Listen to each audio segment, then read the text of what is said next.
Good evening, ladies and gentlemen, and welcome to the I-375 Reconnecting Communities public meeting. We will begin at 6:30. We will start our presentation at 6:30. Again, we just want to welcome everyone online watching and those in the room. We welcome you to the I-375 Reconnecting Communities third public meeting. We will begin at 6:30. Please feel free to walk around the room and look at the boards that we have on display. Thank you.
If everyone could please take your seats.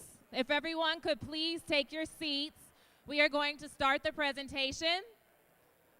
If everyone could please take your seats.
If everyone could please take your seats so that we could start the presentation.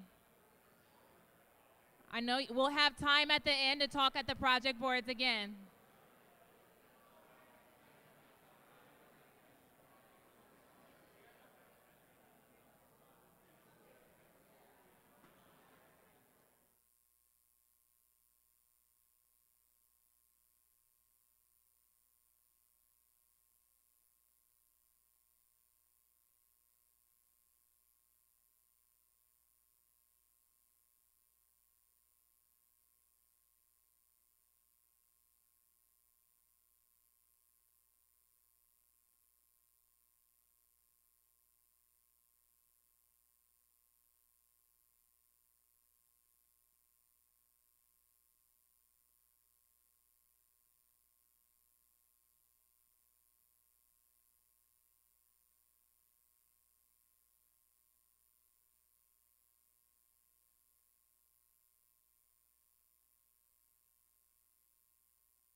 All right, good evening, everyone. Thank you for coming. We are going to get started. I see people are shuffling to their seats. I like that. If you can hear my voice, clap your hands. There we go. Thank you, thank you, thank you. All right. Okay. Good evening. Thank you so much for coming to the public meeting tonight. This is a great turnout. We're going to go ahead and get started with the presentation. So before we do that, just a few logistical housekeeping rules. We ask that you please hold your questions until the end of the presentation.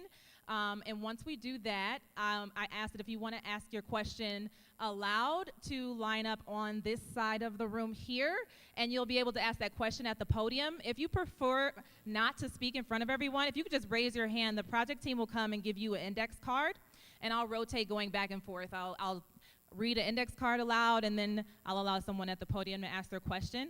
Because we have a lot of people here tonight, and I'm sure a lot of people have something they want to say, I do ask that you limit your question or comment to 90 seconds. Time permitting, if there's time for another question, we'll go back around if everyone has had a chance, okay? Thank you.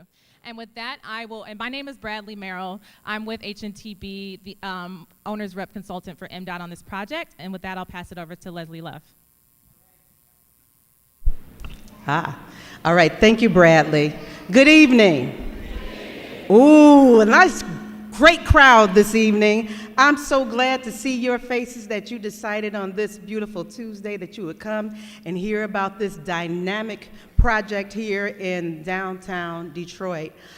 Just so you know how we're set up here, because we're live streaming, sometimes I'm going to be this way and sometimes I'm going to be this way, and then you're going to try to hear the people who are sit at the table and give remarks, okay?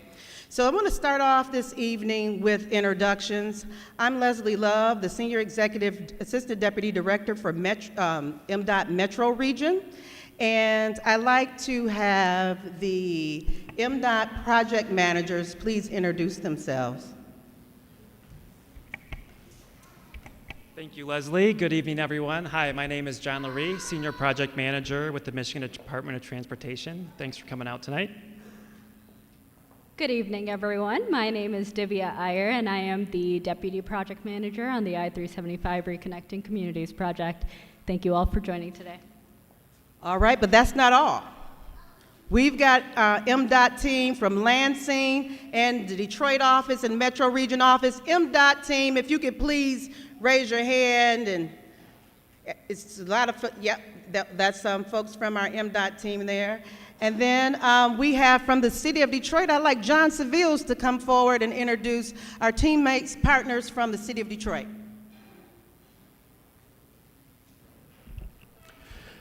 Good evening. Oops. I'm John Seville. I'm with the city of Detroit, Planning and Development Department, and we've been working with MDOT on the I-375 Boulevard, and we are about to start the neighborhood framework in addition to the zoning and land use. But alongside that, I wanted to introduce my colleagues from the city of Detroit. I have my director, Antoine Bryant, and we also have Central Director, Kevin Schrantz. We also have our Infrastructure Chief, Sam Krasenstein. And I'm trying to see if there's any others that I've missed. Any others from the city of Detroit, if you could please raise your hand.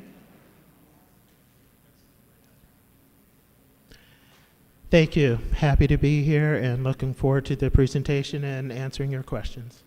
All right. Thank you, John. We also have several partners that are here, and we have Adina Hill, who is from Kresge. If you just stand up so the people can see you. And then our other partners, Detroit Downtown Partnership. I think I saw James in the room. Where's James? There he is right there, that handsome gentleman with the salmon color shirt. That's salmon, if you didn't know. So I give you greetings again. I am very excited to talk about I-375 and this project, and we have a lot to go over this evening. But before I begin, because you look like a friendly crowd, I wanted to just do a little trivia with you. And let's see if you know this. If you know it, raise your hand. It was built in 1942, and it was the first below-grade freeway in the entire United States. Oh, I saw your hand, sir, with the blue shirt on, says Detroit City. Ding, ding, ding, ding, ding, ding, ding, ding. You get a bottle of water. We like that. Good answer. Good answer. Give that man a fresh cold H2O. All right. So here's another fun fact about the city of Detroit. Did you know that the Lodge and Ford I-75 M10, if you're familiar with it that way, is the first completed interchange freeway in the entire United States of America? It's the first. You all knew that? This is advanced class. This is advanced class here. Okay. Well, that's very good. So I bring that forward because MDOT is actually a leader in building roads and connecting communities and people, and a leader in transportation. And this I-375 Reconnecting Communities project is a first of its kind in the nation. We are the blueprint. And so we work with our partners and have community meetings like this because it's so important that we have this type of engagement, because no one's done it before. No one's done a project like this, so it's a first of its kind. We don't really have the lighthouse to show us the way. And so we've done a lot of things, as we have historically, to be first. And this is no different. And so we want to make sure that this project is done with excellence, with safety in mind, and as inclusive as possible. So today's agenda, we will cover, we'll do a project overview. And I'm going to kind of level set us and go over some of the history. We'll talk about our stakeholder engagement and how this project has an equity focus, how we include that. And then we will go over the project updates, some of the features and the benefits. We've heard a lot of comments from people of suggestions, and so we'll show some of those refinements and updates today. We'll also go over the framework and what the work we've done in our community engagement plan. My lips are getting dry, hold on. And then we'll talk about our disadvantaged business enterprise and our workforce development initiatives. And we'll also go over our partnerships. This project works with several partners, and we'll talk about the construction mitigation efforts that we're trying to collect, and our reparative roundtable and what their efforts are around the historical perspectives on this project. Oh, thank you. One moment. You're so kind. That's called teamwork. See, thank you, Divya. That is so kind. I appreciate that. And then we'll go over the timeline and milestones, and then at the end we will have some Q&A. So here's the project overview. How many of you are familiar with Black Bottom and Paradise Valley? That's good. So that's why I have some notes to make sure I have my dates right here. And for those who don't know, I guess this is in part for you as well. So in the late 19th and early 20th centuries, black folks started to migrate to Black Bottom, Paradise Valley, but it began as an immigrant community. And in the 1920s, 30s, and 40s, more and more black residents moved into this neighborhood, and it was a thriving black community for churches and businesses and entertainment and black culture. And then by the 1940s, it became predominantly an African American community. And as you know, that's some pictures of some of the culture that existed in that space. And so as some of you know, this is a freeway came. And we hear things like, oh, the freeway destroyed a community. Well, the truth of the matter is, it was the 1944 Urban Renewal Residential Development Project that came through. During this time, that was the idea, to come through this neighborhood. Some folks in power at the time thought it was dilapidated. We need some revitalization here. It was a time when the government was spending money on these types of projects and developed this residential neighborhood. And then later, the underground freeway system came with it. So it was actually inspired by this new urban residential renewal, and the freeway came along with it. And so a lot of people were displaced in that transition. And what we have now today is Lafayette Park, which is a part of those efforts that were put forth during that time. So it was 1949, National Housing Act and the 1956 National Highway Act that provided the funding for that. So we see that, and it happened all over the United States. This was going on. So let's kind of, inspired by our partners at Kresge, we had a wonderful session last week when we did a workshop on equity and mobility. And in that section, we talked about history. And so I thought I'll take this time to level set the moment and look at where we were back in the 1940s and 50s. So 1945, World War II ends. And then for 1946 to 1964 is the baby boom, right? I read a statistic that said 4 million babies were born a year throughout the 50s. That was a lot of y'all born in the 50s. And so with that baby boom came a middle class as well.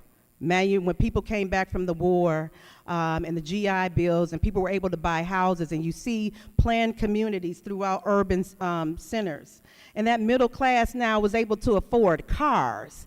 And so they started taking those cars and driving downtown and wherever those jobs were. And then came suburban, what do they call it? When people move out to the suburbs. Suburban flight. Oh, okay, thank you. I'm seeing y'all listening. Okay. And so with the now burgeoning middle class who has a car, we can move out of the dense city and start to develop suburbs. Here come a lot of freeways. And so then in 1950, we were having this conversation around the Cold War. And then in 1954, if you remember, the case Brown versus the Board of Education, because certain people didn't want to live and have their children go to integrated schools. And so we were fighting civil rights and social justices at this time. In 1955, remember Rosa Parks was arrested from sitting on the bus, and there was a 13-month bus boycott as a result. And then in 1964, we had finally passed the Civil Rights Act. And in 1964, in June of 1964, I-375 opened for people to traverse it. And so that's a 60-year-old piece of infrastructure. Celebrated its birthday this year. And I've got conflicting birthdays. I don't know if it's a Gemini or a Cancer, so it's either opened on the 12th or the 26th, but it opened this month, and that's 60th. And so then in 1965, we had the passing of the Voters' Rights Act. And so I bring all that forward because we understand the historical context and the meaning behind this space called, this sacred space, this historical space called Black Bottom and Paradise Valley. We don't take the history of that lightly, and as we move through this project and engage in various communities, we've done an extensive community engagement piece here. We want you to know that. My role in this project is as the stakeholder liaison. So everyone in this room are stakeholders, whether you own a multi-million-dollar business, a mom and pop coffee shop, or you're just a citizen who just moved into this area. When you have a concern, I am your voice inside our meetings. And if you have an issue, you can always reach out to me as well for that, or questions or concerns. Bring that forward to me. I'm here for you for that. So I wanted to let you know that. So we are engaged with a lot of our numerous stakeholders. We have, and we wanted you to know, this is our third public meeting since we restarted the project last year. We have our local advisory council and our government advisory committee. We do living room and block club meetings. We've had several one-on-one meetings. We've had 70+ engagements with different stakeholders. And so we have heard a lot of the positive and a lot of the concerns. We've had people who are, they call themselves day oneers, who've worked very hard on the input and from the environmental study to today. And we've had a lot of engagement from business owners, residents, and different, even high schools and churches. So I just wanted to bring that forward. in terms of our equity focus.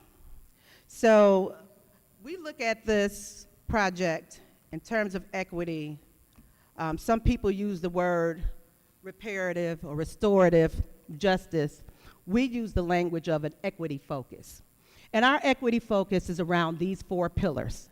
The first one is in different modes of transportation. We want to make sure that the project is not just vehicular focused, but that we look at all modes of transportation, whether you're walking or biking or scootering, and make that inclusive. This is an opportunity to reimagine this piece of roadway and place make here. So, and then we have the neighborhood framework plan. And our neighborhood framework plan takes into consideration, and I know our partners at the City of Detroit actually will lead that process with MDOT. And so not only do we look at the project, but the framework plan has us look at what's happening in the area on a larger, more global basis for the City of Detroit and its plans for that area. And so they kind of run together. Sometimes they might look like they're running like this, but it's all coordinated.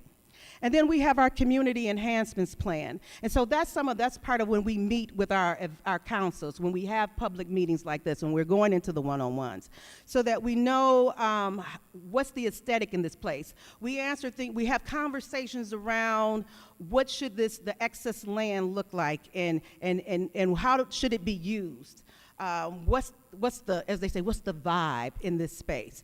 And so we get a lot of feedback on, and that feedback you will see tonight in some of the other slides of what people have told us, and we've responded to that and made some adjustments. And then lastly, in our 4th pillar, and this is kind of my wheelhouse here. I work very hard with our team here at MDOT and HNTB. And Keisha, I want to give you a special shout out. Keisha, raise your hand. Yes. Who works with me? Yeah. Y'all know Keisha. The business folks know here. We work very hard with our disadvantaged business and small business enterprises and our partners who do workforce initiatives to make sure that we have inclusivity amongst Detroiters and minority populations before the project begins, during the project, and after the project. And so if you are in this room and you're one of those people we met with, would you please raise your hand? You are one of those the stakeholders, or, all right. We talked to you. Y'all in the room, they're being shy. Sharon is in the front row. See, they're here. I don't know why y'all get shy in front of 100 people. I'm doing all the talking. But we work very hard to make sure that we are developing that workforce piece and that we have people contracted on this job that looks like Detroiters, that looks like people of color who are working on the project. All right. So I've talked enough, and I like to bring up the senior project manager, to finish us.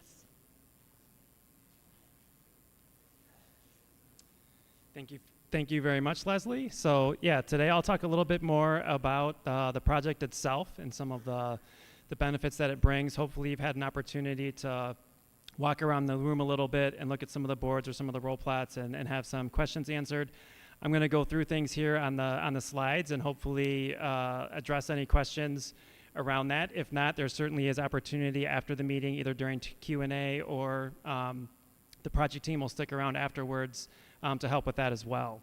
So first of all, looking at the project limits, the project started out really looking at as what can be that strong riverfront connection was a big initial focus. So it gets rid of a very dangerous curve that exists today, the Jefferson curve, where the freeway basically ends, 50-mile-an-hour freeway, curves right into Jefferson Avenue, makes it very difficult to have that access to the riverfront unless you're in a car. So one of the things that we do is the project, of course, is bringing that up to grade. The boulevard on the west side allows that to just be a normal gridded type connection and is a street that has strong pedestrian and non-motorized ability, two-way cycle track on the east side, so ability to have that biking and rolling and scooting in a very safe environment from the riverfront all the way up to the north end. So that connection at the north end is with I-75, and it is all at grade from I-75 down to the riverfront. We are also addressing the interchange, so reconfiguring the entire interchange. Right now, there's some very dangerous curves on I-75 where when you want to stay on the freeway, you have to exit to the right side with either 25 mile an hour or 35 mile an hour curve. Causes backups, crashes, very dangerous. If you want to stay on the freeway in this configuration, you will stay in the left lanes.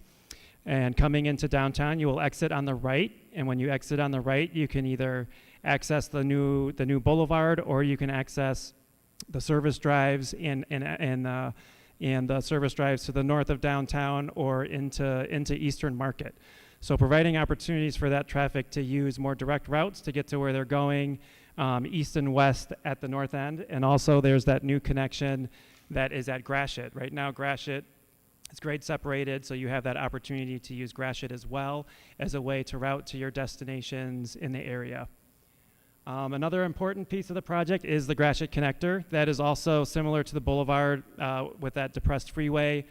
Today, it has high-speed traffic that goes through there and dumps onto Gratiot Avenue at a high speed, and has a slip ramp there as well, where there's basically no safe place for pedestrians to cross.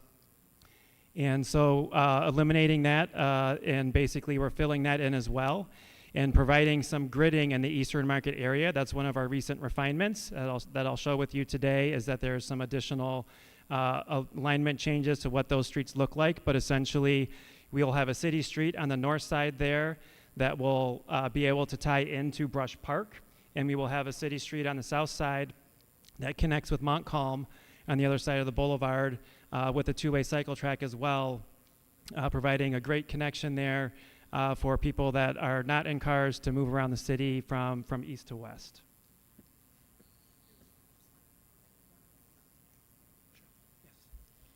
Sorry to interrupt. I just wanted to let you all know that Councilwoman Mary Sheffield has joined us this evening in the back there. If you want to wave your hand, Council President. Thank you. Thank you, Bradley. So one of the features, one of our project purpose and needs is to look at potential future development, future placemaking. And so we're reducing the footprint of that infrastructure. That major freeway infrastructure is not multimodal. It's not providing different ways to move around the city. When we reduce that footprint and provide those options, we end up with some excess property.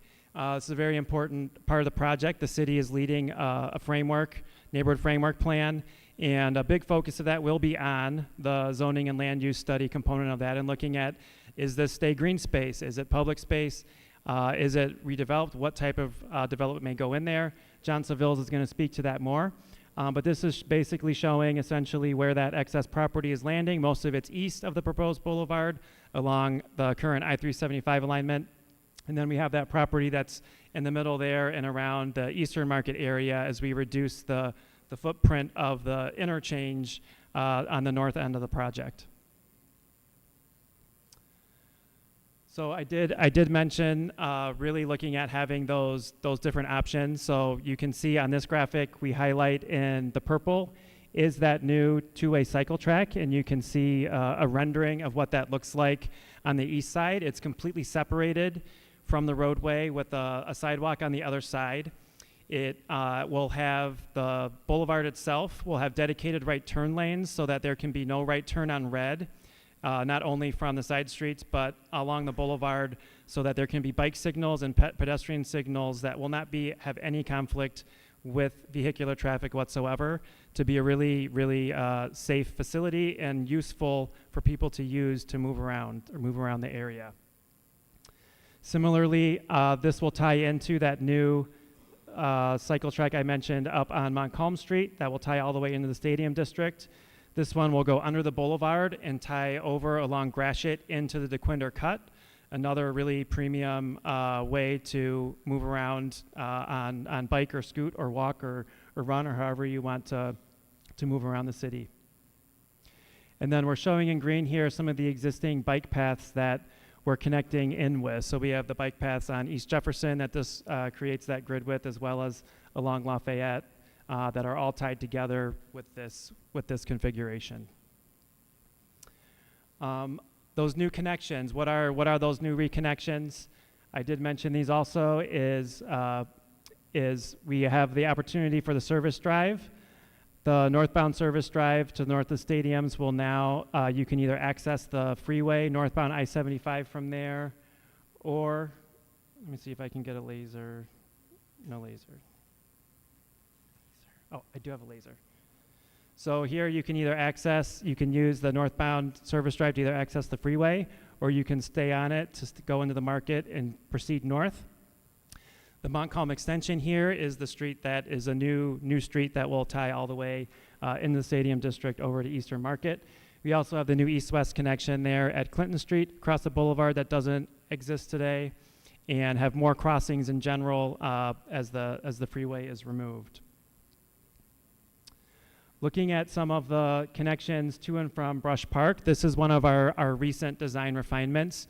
Previously, when you were going north or coming in and out of the boulevard to downtown, you could only access the freeway. We've been able to go back and collect some new data and look at some other options in this area and provide some better connectivity, better local connections, not only around Eastern Market, but into Brush Park here. And so now you can use the boulevard to either access the freeway in either direction, or you can use it to access a service drive and use Beaubien or Brush to the north, or coming down, you can use St. Antoine to enter the boulevard and come down into the city. Looking a little closer at Eastern Market, we had that kind of blob of land that was there in the southeast, is really looking at how we can complement this area with two-way streets, and two-way streets that promote the activity that we want in this area. So basically a one lane in each direction with a center left turn lane, and on-street parking is kind of the configuration of these new streets in here. We've made the previous Montcalm loop here, which is access to the boulevard here in the entrance ramps, to a two-way street. So now you can come up the boulevard and use this essentially right here, becomes the northbound service drive, and use that to go north and proceed as far north as you want along the service drive. And then you can also use it to come south here and access northbound 75 or southbound 75. And really this works with the historic gridding that was there before. So previously, this was a street here, still providing that new great connection into Brush Park between Eastern Market, and then providing these north-south connections in here as well, really reestablishing the grid that used to be there before. So some of those project benefits I just want to highlight here one last time is really looking at how we can increase safety for everybody. The existing interchange layout is outdated geometrically. High speed has lots of safety challenges. We could not replace that in its current form and fashion today and make that a safe type of roadway. And so we're able to do that through our reconfigurations here, and at the same time really put in an urban type of roadway that the city can use, the city can grow around, that has more options to be able to move around the area, so you can travel by foot, bike, scooter, car, whatever your mode is to get to where you're going. Another big piece of it is that we do have stormwater improvements with the project. We are able to, with our connection down to the riverfront, we are able to have separate stormwater facilities. The stormwater currently is dumped into Detroit Water and Sewerage Department's combined sewer, and there's opportunities there for flooding that have happened in the past, and also combined sewer overflows where they cannot treat the water when there's a large storm event and they have to release untreated water into the river. We're able to have the stormwater separated out of that, treated, and directly into the river, and we do that with not only the MDOT roadway, but also the new city streets and the excess property to further improve the capacity of stormwater in the area.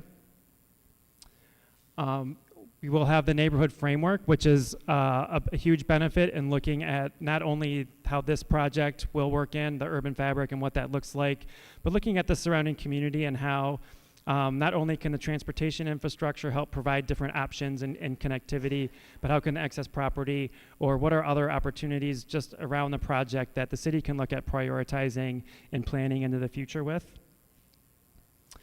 And then we have MDOT has our community enhancements, which will be part of the framework planning effort, which is our commitment to use the value of that property to go towards honoring Paradise Valley, Black Bottom community, and really looking at what the community wants to help facilitate those developments and provide what the community is looking for out of the framework plan in those new spaces.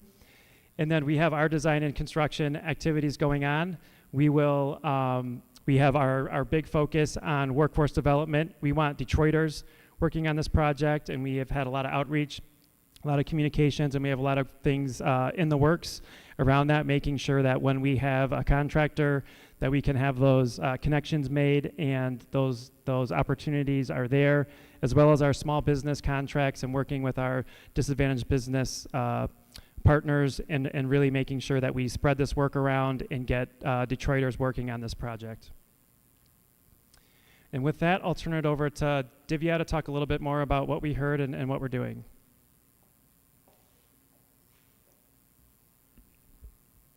Thank you, John. Can everyone hear me okay? Cool, wonderful, thank you. I have the opportunity to stress a little bit more. John has already mentioned some of the conceptual refinements that have been worked into the project, but the goal really here for me is to underscore the value of your feedback and your input in venues like these and continued engagement with this project, and how that has already gone to help develop and refine our concept that we presented last year. So what I'm showing here is the previous boulevard concept, particularly north of Lafayette Street, that was shared with the community last year. We heard loud and clear that this was not a place that the community felt like supported those who walk, those who roll, those who skate, and that we also heard that people move differently now and that we should take that into consideration.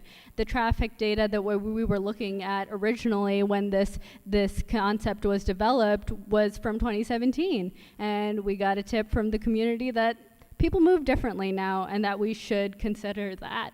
So in an effort to do so, as a result of your engagement and comment, we took the opportunity last fall and winter to go back and revisit the current state of traffic and look at our travel patterns today. And we saw that there was a 20 to 40% reduction in volumes during the rush hour periods, and that allowed us to then reconsider what we had put out for the boulevard and see where we could make some modifications.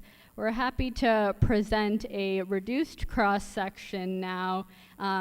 Previously, we had 3 lanes in each direction with dual turn lanes in some locations and some single right turn lanes as well. And as a result of that traffic analysis and those reduced volumes, we were able to reduce from 3 lanes in each direction to 2 lanes in each direction, and even take away some of those turn lanes and the dual turn lanes almost entirely, except for at Gratiot. And so we see the reduced footprint, which is more crossable for those who walk and roll, and we've also looked at some additional safety considerations that help make crossing safer, easier for all modes. So right here we've got a boulevard comparison. The goal here is just to illustrate that the new boulevard that we have, concept that we have proposed, is actually a lot more in line with the city fabric of roads that already exist. And that was a big concern that we heard from the community in the past. So looking at the new 375 Boulevard concept at Lafayette, we have a curb-to-curb distance of about 80 feet. Comparing that to Lafayette at Rivard, it's about 90 feet. Woodward at Columbia, it's about 90 feet. Grand Boulevard at the Lodge, Service Drive, it's about 110 feet, and that's what's illustrated here. We also have heard that just a reduced cross-section doesn't make things safer, so that's why we're looking at additional safety treatments to make it a premier experience for all those that use our facilities. So some of the refinements that we can look at here with our concept, we'll get to see a cross-section here shortly that'll illustrate it a little bit better, but we've included some curb bump outs to reduce the crossing distance. The reduction in lanes also reduces the crossing distance. We've also heard that there is an additional need to kind of look at connectivity of the neighborhoods on a larger scale, and to that end, John mentioned some of those opportunities that we have pursued, but additionally, we're looking at establishing a local street connection east of the boulevard to help service any development that comes out of that area, but also to reestablish more connections in the neighborhood. So looking here a bit more at the Eastern Market area where we are right now, this here is a look of the new revised local connector concept. We see that there are, let's see if I can get this to work here. We've got bump outs here that reduce the space required to cross at the local connector. We have features like parking, and these streets really reflect more so what's in the area, and so it's really important to us that anything that we put out fits well with the fabric of everything that surrounds it. So.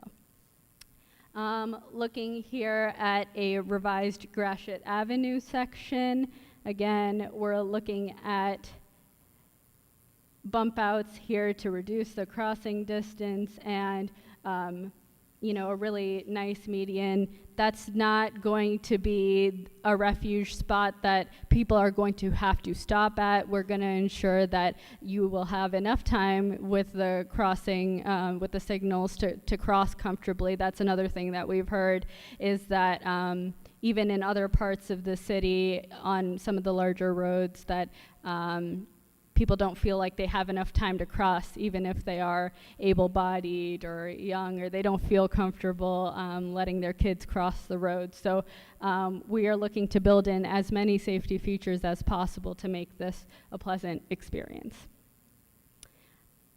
So this just goes to show kind of in an aerial view the couple locations that we were looking at from a cross-section standpoint just in the few prior slides.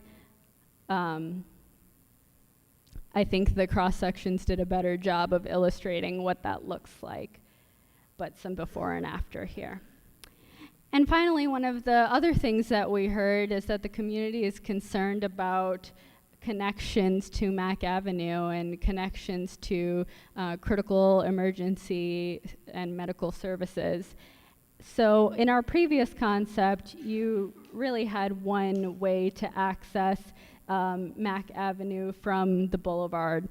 But now, through some of the additional local connections that we are establishing, you have a couple options to go north. And that's really the goal here, is to give people the option to choose how they want to get where they want to get, and to allow those options to be usable and to be accessible. So now I'd like to pass it on to our partners here at the city to speak a little bit more on the I-375 neighborhood framework. And I will pass it over to John Sevils. Thank you.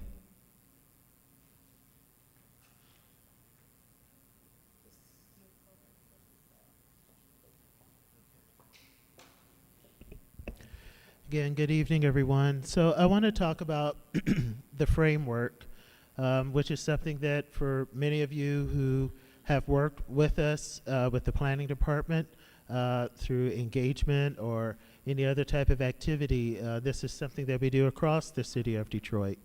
And we've always felt that it was necessary to understand what the impacts of the boulevard coming in, because there was an impact with the highway coming in. And there's going to be an impact with the highway coming out. And we need to understand, what does that mean to the fullest extent, not just about driving, but about how you walk, what your experience, what you see, what you would like to have, any and everything that makes a community, how you connect, how you shop, etc. So with the framework, the framework is meant to be more comprehensive for the 375 Boulevard conversion, and it's about developing a guideline that helps guide what this area actually becomes through engagement, through analysis, using our creativity to leverage how we actually grow and connect, the opportunities, the policies that are necessary to make sure that these things happen going forward. But also with the lens of equity, with the lens of wanting to understand how can this benefit everyone within this area. And also to take advantage of this going forward, just the opportunities, just whatever can happen in the future. So the process will enable the community to imagine the things that are healthy and beautiful about a neighborhood and what the neighborhood needs. And this is something that we need for everyone to be telling us about that, because that helps inform the process and what it is that we actually need to be looking out for. To discuss what is most important to you as a community, to plan how we actually make these things happen, which is critical to this process. But also to prioritize what could get implemented and the capacity to do them.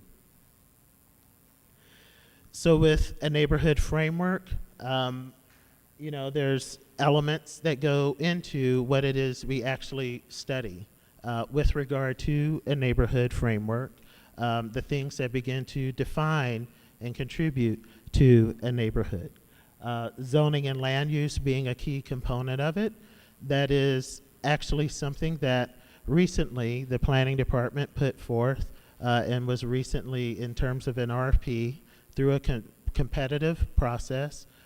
We selected a consultant, Interborough, in partnership with DCDC, as well as Marsha Black from Black Bottom Archives, to study what a potential zoning and land use policy could be within this project area.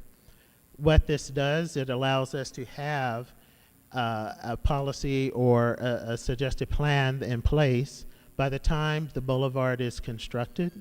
It helps us to inform what the design of the boulevard itself should be by what the land use is suggested to be. But we also would like to understand how the impact of history is on how we decide policy and developing the narrative for that. And in the end,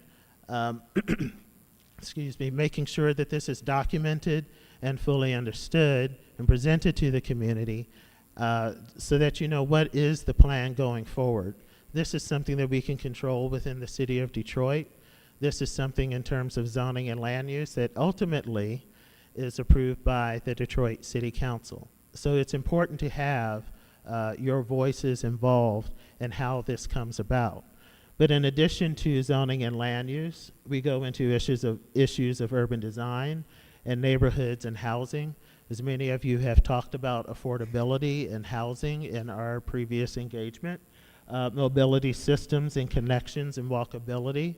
I can tell you as one, I'm standing here as a resident of Lafayette Park and one who doesn't drive. So it's important for me to make sure that I can get from place to place with ease, comfort, safety, as with all of you. What is open space and how do we begin to define that within this area? The history and art and culture that is prevalent that comes out of this area. You've heard a lot of references to Black Bottom and Paradise Valley. These are elements that we could begin to talk about and think about how do we begin to incorporate this into placemaking talking about the narrative, but also understanding the impacts and how that affects our policy going forward, as well as environmental compliance with what we do with regards to the framework. But with that, I want to invite my colleague Dan Beard. He's going to talk more about the local advisory committee and some of the discussions that we've had with regard to some of the principles that we've sort of began to talk about going forward that could also help inform the framework. Thank you, John. So, yeah, just really wanted to talk about, again, building off of what some other folks have said. You know, we've been engaging with our local advisory committee, and we're still very, early days as part of the framework process. But at our May meeting, we really wanted to just have a blank slate and say, as we look at the broader neighborhood, what's most important to you? What things should we really use as our guiding principles going forward? And we are able to, have a really great exercise and start to distill down a few key themes that really we want to just work with you on. Did we get everything right? Did we really capture everything? Are there other things that we should be thinking about as we move forward with the framework and looking at the broader neighborhood? So I'll just touch on these briefly, but neighborhood character was something that came up a lot. So how do we ensure that the character and sort of the fabric of the neighborhood is consistent with what exists today and how that can stitch in sort of seamlessly as some of this new land becomes developable? Honoring the history, I think one of my favorite quotes out of that exercise was that we need to be ambitious to honor the history, but also to create new history. So I think that's going to be certainly a guiding light for us going forward.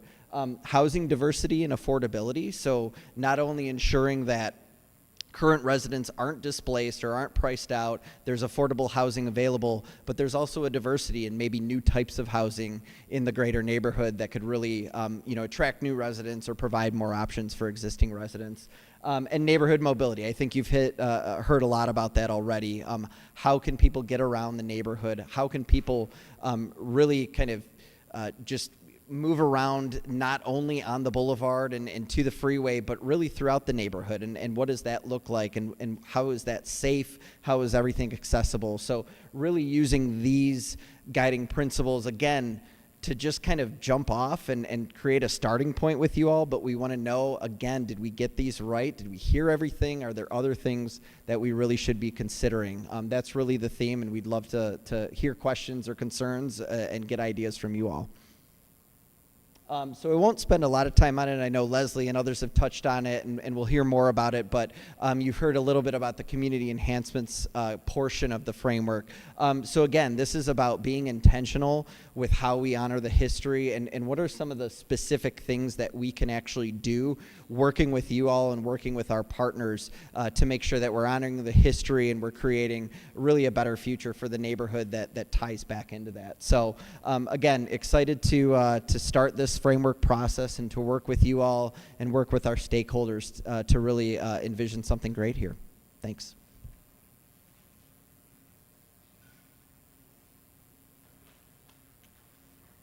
Okay. So, Keisha, you want to join me? This is my partner in all this positive stuff I'm really excited about. Our disadvantaged business and small business enterprise and workforce initiatives around this project.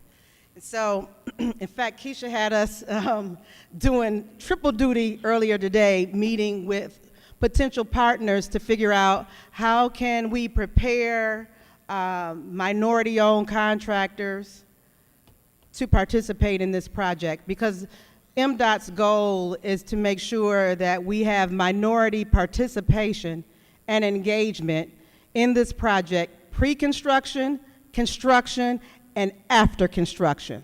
And so we have done a lot of work around this that I'm very, very proud of.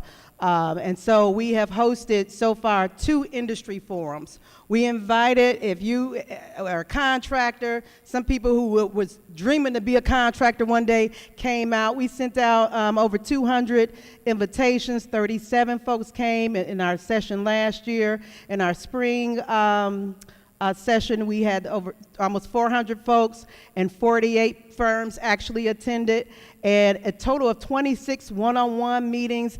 And I am proud to announce that we had 3 of those firms who were not previously DBE certified become DBE certified as a result of this type of engagement. So we throw a large net out there, and we're catching all the fish and crab that we can get. But this is our point, and our purpose is to make you prepared.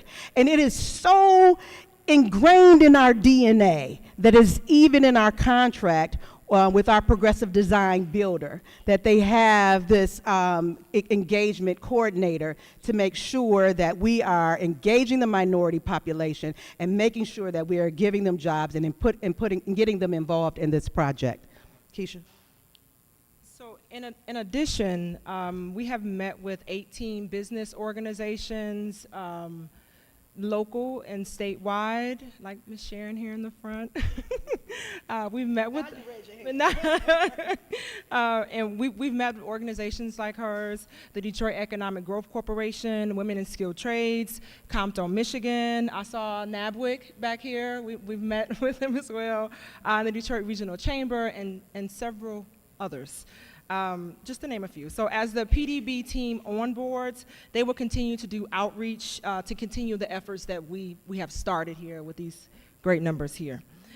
So also in the PDB, the RFP, they are required to hire an equity manager who is responsible for monitoring the workforce development and the DBE management plan. Yep. So,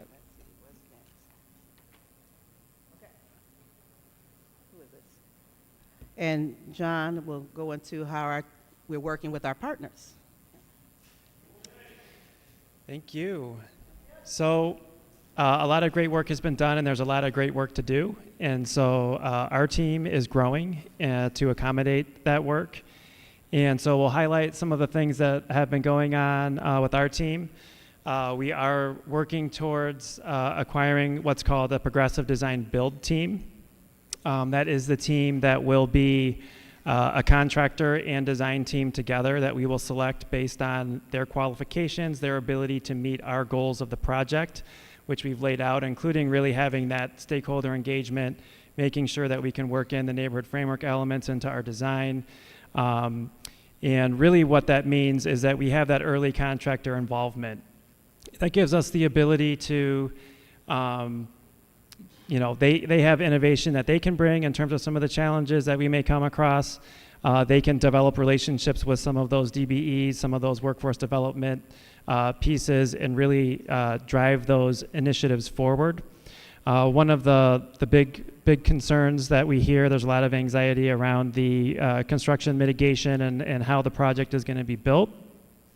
So having that contractor on early will give us the opportunity to actually work with who is likely going to be building the project in terms of what does that staging look like. They can hear the concerns from the stakeholders, in person, and understand what those challenges, constraints are, and make sure that as we develop those plans with the community input, that they're going to be built that way because the contractor was there in the room when those decisions were made.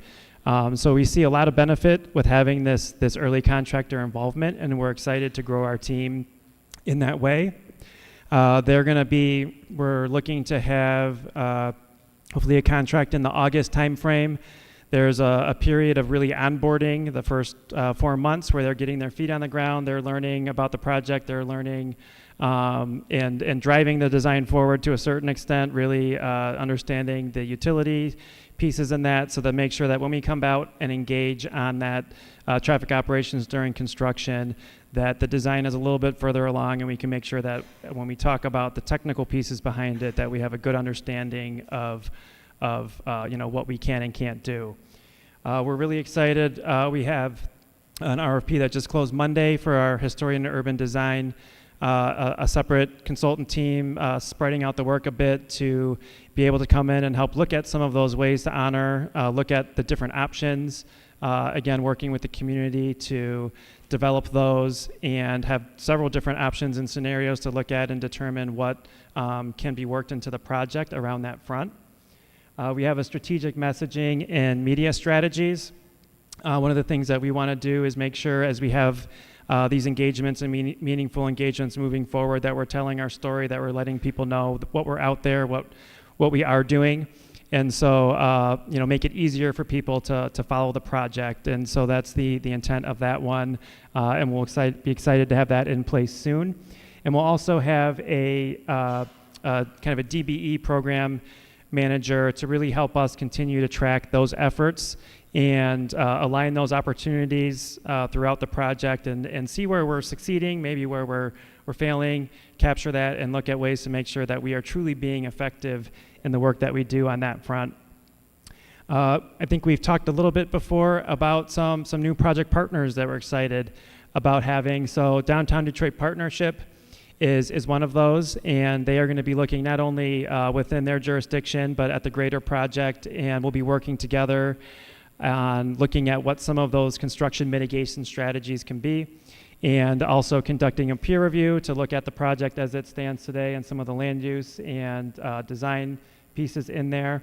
And then the Kresge Foundation as well is hosting a roundtable, reparative roundtable, to look at some of those options to look at what those enhancements can be and how the project can benefit in ways that really there's opportunities beyond just the transportation realm that they're going to help us work towards identifying. And again, we'll work these through the public meetings as well, but they're going to be a strong partner in doing that.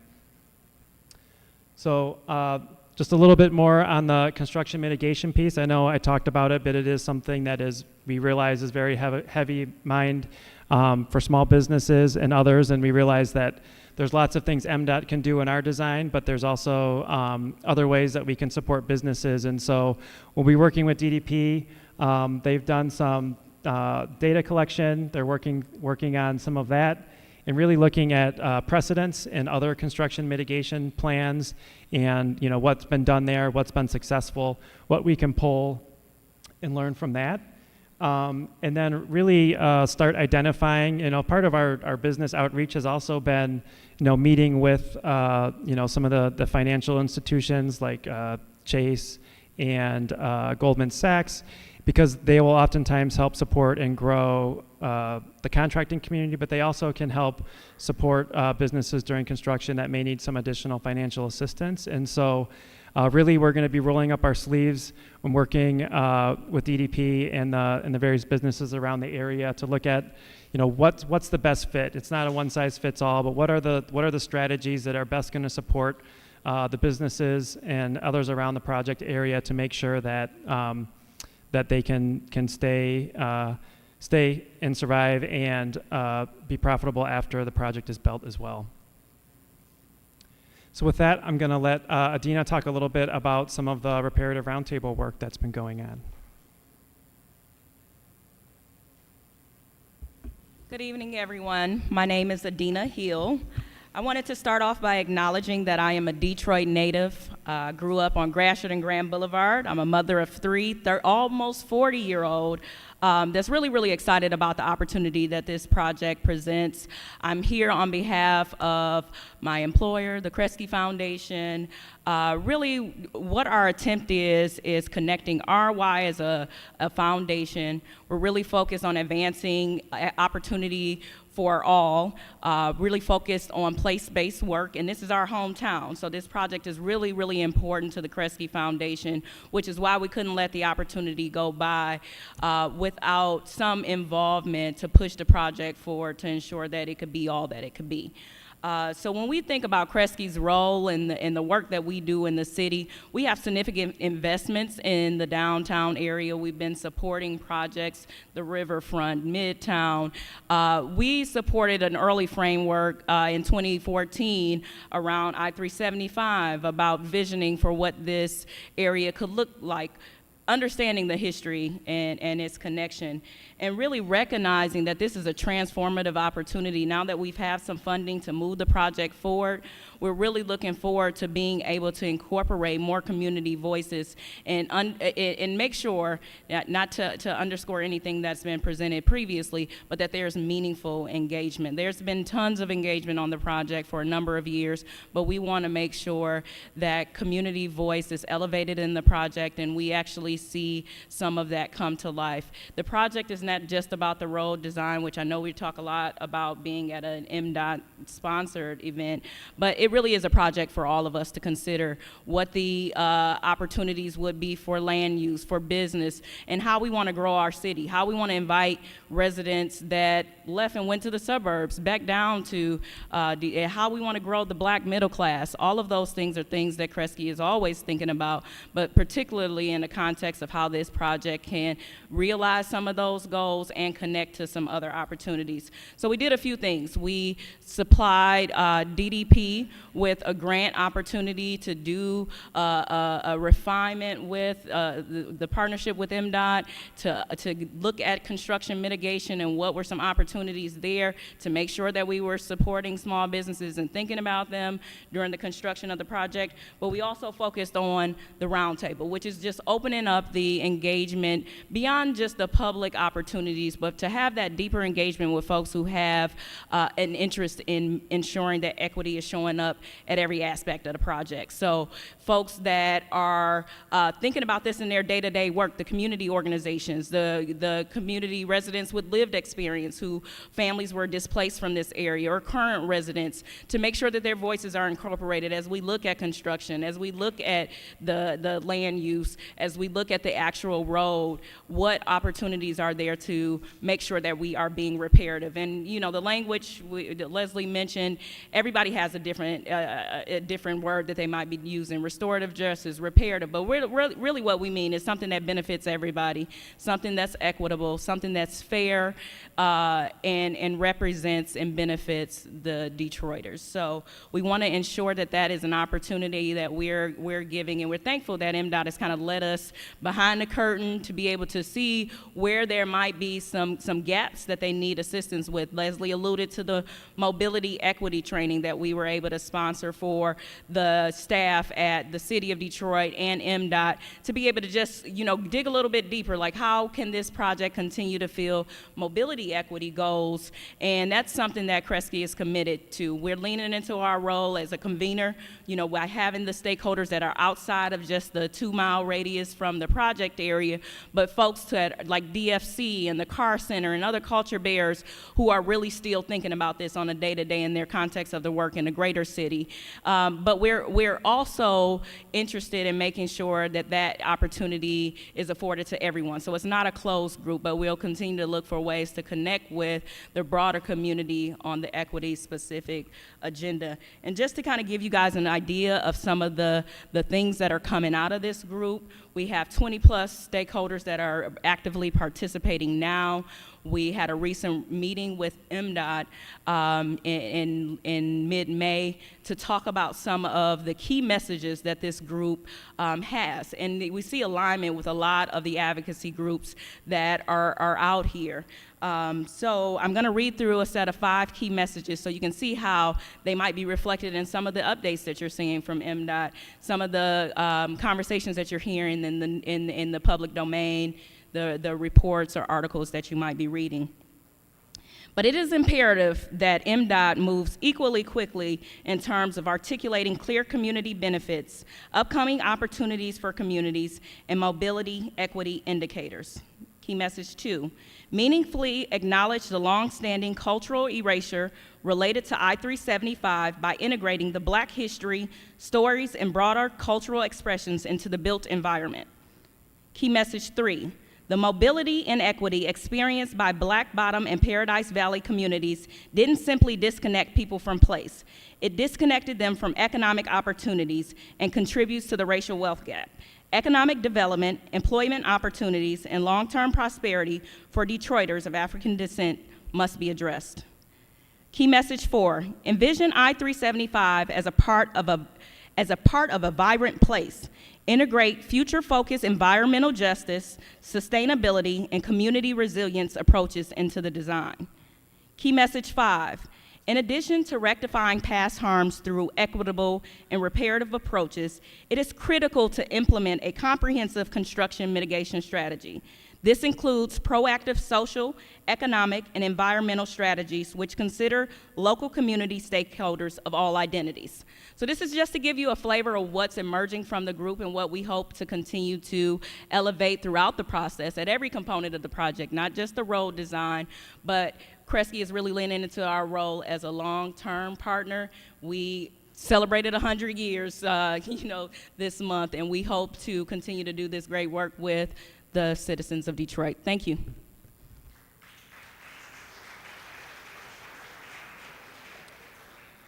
Thank you, Adina. And we'll wrap up. We just have one more slide here, and then we'll get to the Q&A. So wanted to just refresh and make sure everyone's aware of our project timeline and major milestones. So what we're showing up here is a bar chart that has really kind of our four major focuses moving forward: the neighborhood framework planning study, the road design, the traffic operations during construction, and the construction itself. And there's a few things that I like to show on this, and that is that we are looking at early works construction at the end of 2025. Our design is still going to be proceeding well into 2026, and major construction really taking off later in the 2026 timeframe. And so we'll have opportunities to make sure whatever comes out of that neighborhood framework plan is worked into the design. Really, it's an iterative process where we will have our progressive design build team and the planning team will be able to actually collaborate and work together on those elements to really come up with a great product at the end. Our big focus again on traffic operations during construction is we'll be engaging with that team, and they will start looking at some concepts and be able to share some things closer to the end of this year and into the spring of next year, really looking at what those alternatives look like and refining those and coming up with a larger comprehensive strategy around some of those construction mitigation pieces. So I did want to wrap things up with a quick statement here. I'm going to read. MDOT is committed to working with the community to provide a transportation solution that is accessible to everyone, respects the past, meets the needs of the present, and enables a brighter future. That is really what we are here to do, and we're encouraged by this great participation today to learn about the project and to be able to participate, and are excited about the work that's to come on that in the coming months and years. So with that, I will open it up to Q&A, and Bradley will. Some words of logistics.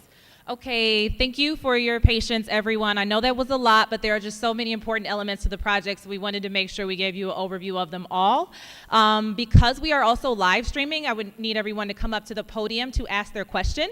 So if you have a question, if you wouldn't mind sort of lining up right here, and we can go and take that Q&A. The 90 seconds is just to be mindful of your fellow attendees, just so that we can make sure that we hear from everyone, and we will. And please limit your second question until everyone has had a turn. If you did want to write a question down on an index card as opposed to reading it aloud yourself, just kind of wave your hand. The staff will come bring you one, and then I can read it aloud up here at the podium for you.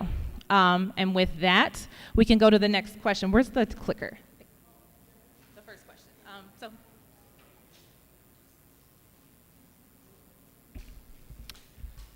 Good evening, everyone. Don't worry, I'm not going to preach tonight.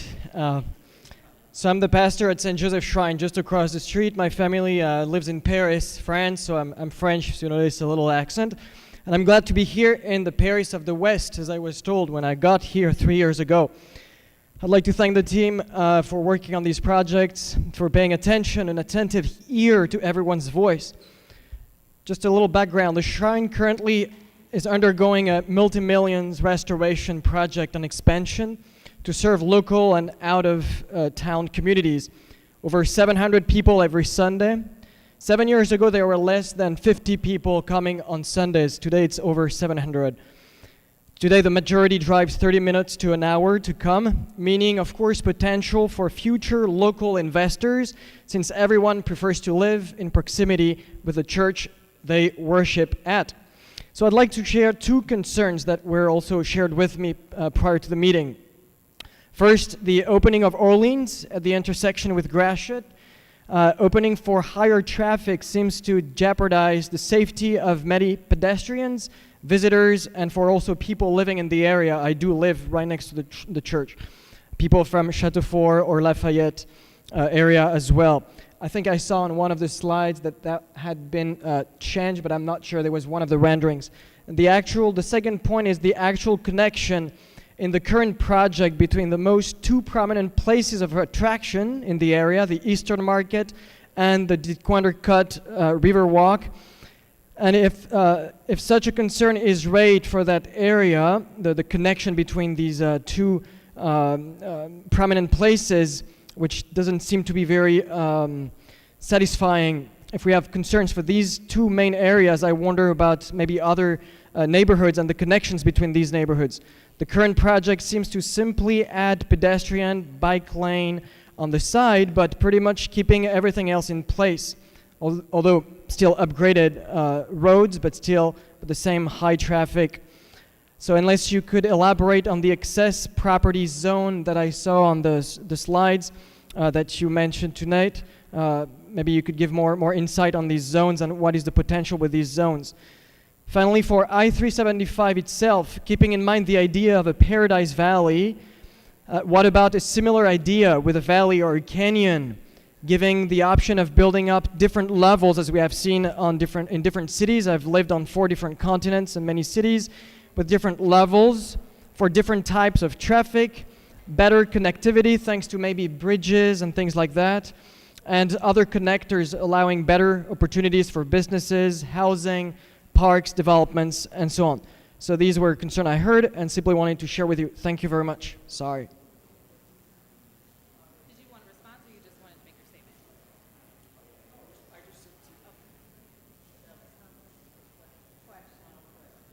Long question. Where did the top points of your question? I know you asked about Orleans Street, and then So yeah, two things, the Orleans Street opening or closing, and the second thing was the connection between the Eastern Market and the Dequindre-Cut, which are the two most popular places in the area, and it doesn't seem that there is any, good connectivity between these two, very nice and developed, growing areas. Yep. Yeah. So the current design is showing Orleans Street is opening up as another opportunity or way for people to move around the area, but realize that it is an area that is heavily used by the church, and so we are encouraged by the feedback, and we'll have some conversations with you. could we please be mindful of the back to the answering of the questions?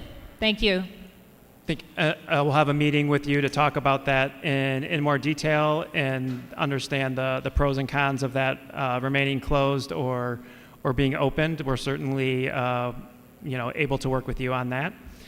And then, the connections between the market and the Dequindre-Cut are very important and are prioritized through our new pedestrian crossings and through the two-way cycle track that connects from the Dequindre-Cut all the way over to Brush Park and Ford Field area.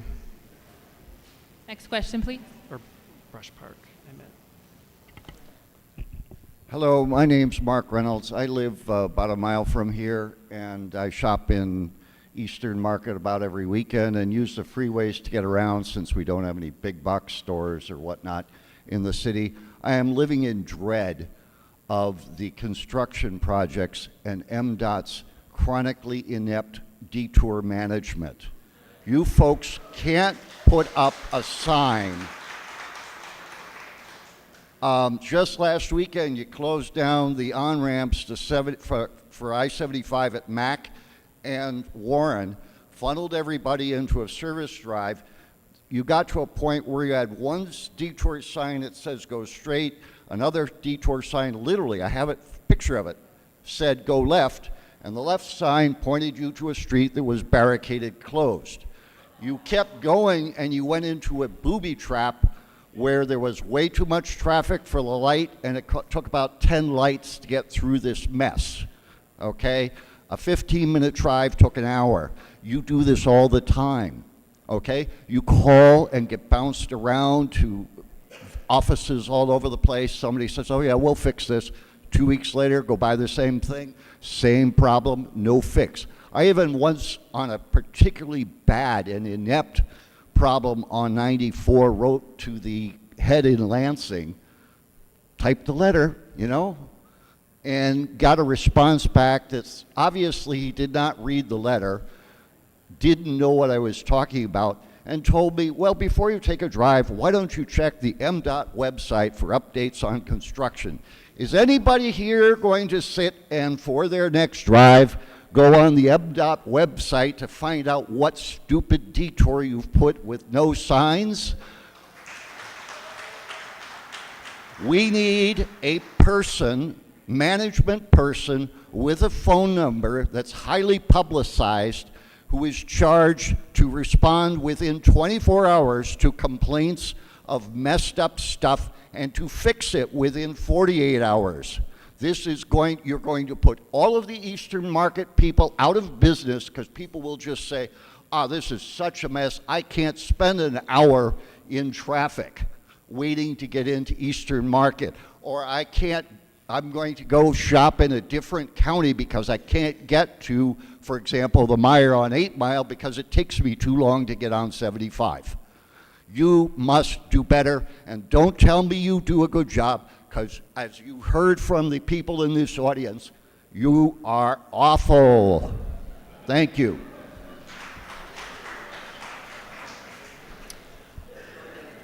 I'm sorry for the experience you had last weekend. I'm not aware of MDOT work in the area, but they're we'll certainly investigate. Would you like the pictures? Would you like the pictures? We'll certainly investigate about work that was going on in the area and make sure that, you know, we're accommodating that in the future. Really, the construction mitigation and construction impacts are, you know, weigh very heavily on this project, and we will have a liaison on the project that is available for if there are issues that come up, to provide quick responses to any sort of issues that come up. But it starts with us doing good planning with the community in terms of how we plan to build it in the first place.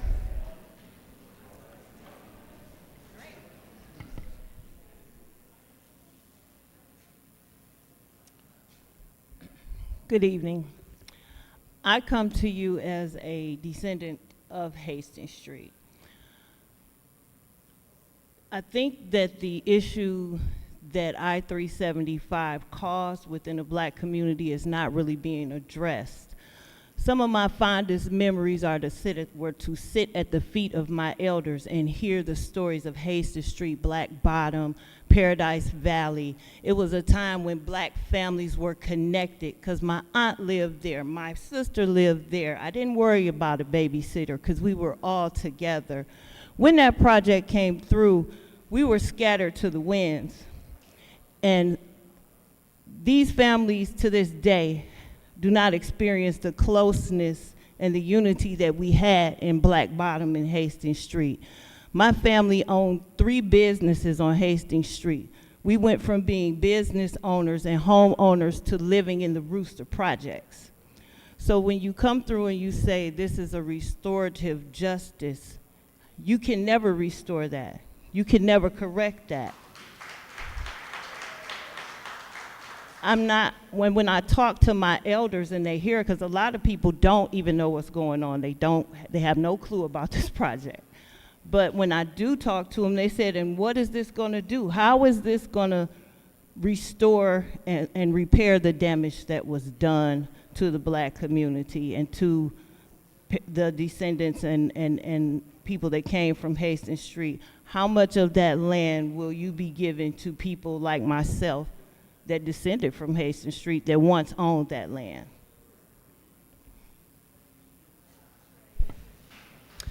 Yes. Yeah, thank you for those comments.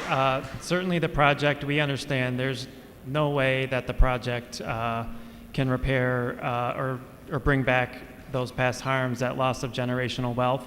But what we do want to do is provide opportunities for the future with the project and make sure that it's equitable in everything that we do, including around the zoning and framework planning and opportunities for what the use of that land will be. That study does not identify who's going to necessarily own the land, and maybe John Seville can speak to that a little bit. But we want to make sure that that is something that is in consideration as we work through that framework planning process. And I just want to add, I'm sorry for your family's loss and the damage that was done. I don't know if you were here at the beginning of the presentation when I talked about how MDOT has really taken to heart very seriously that history, and trying to work with partners like the Reparative roundtable that Adina talked about, with neighbors like you, who had family members who lived in that community. These are beginning conversations. We're not done. So this is the start. And so, you showing up today, signing in to say, this is my history. My family owned 3 businesses in this area. And I think that's why we also work so hard with our disadvantaged business enterprises, because we want to make sure Black businesses are involved in this project before, during, and after construction. And as long as I'm on this working for MDOT, I'm committed to that. And I look forward to continue the conversation. Okay?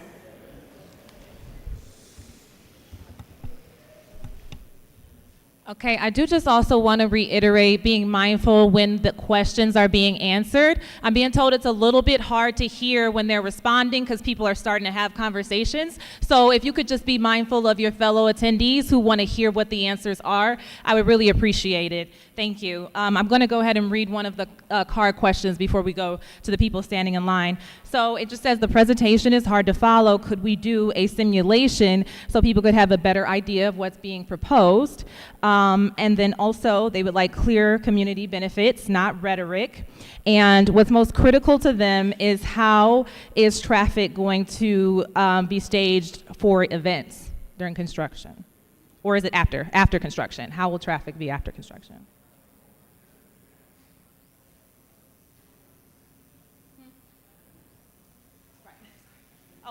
I'm sorry. Okay, can we do the simulation? So we did have 3D videos last year that we were showing, but these new proposed concept refinements, we haven't been able to do that yet, but that is something that we can actually do. So the question is yes. The answer is yes to that question.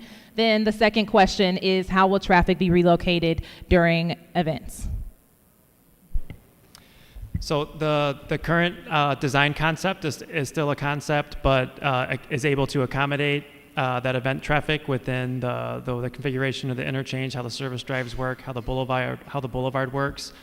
But we will continue to partner not only with our stadiums, but also with first responders and that, and making sure that as we look and work through more detailed plans in terms of if there's unique operations that come into play when there's various events going on downtown, which we run into all the time.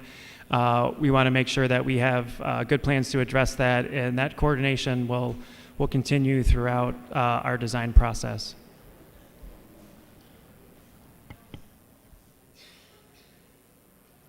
Good evening, everyone. Quick question for you. I'm from the community. I have been to it haven't been many meetings. The outreach is very poor.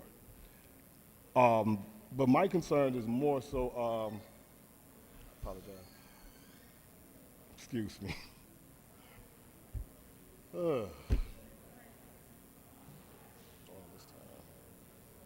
I'll let somebody else. I need to draw a blank.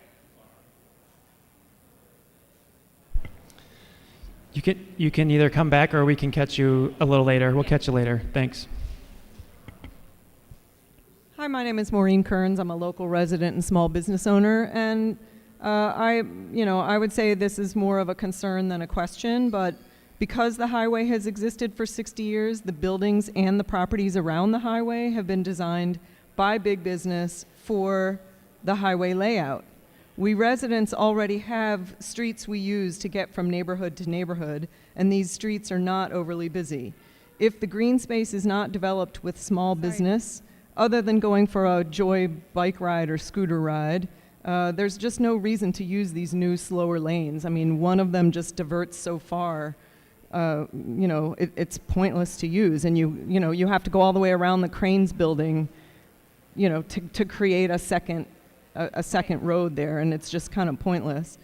The removal of the highway will increase traffic within the neighborhoods, I believe, and then that one option for going north takes you very far out of your way. And I run a small business, tourism-based business in the market, and I'm just concerned that people aren't going to be able to get to me, and therefore, I'm going to go out of business, and somebody else bigger is going to end up coming in after the project is done. There will just be a void for a while, and then the project will, somebody else will come in and be able to take advantage of all this great stuff that you guys are proposing.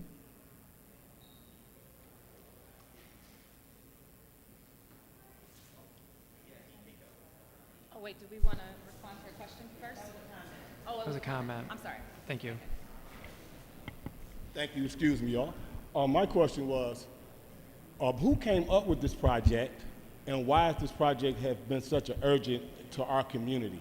No one have explained the reason for the project or the benefits of the project. So in my community, we have no idea why this is coming. But y'all took 375 and got rid of our wealth business, but now y'all taking it back to do what with it? So we have no clue about what is going and what's the purpose of it.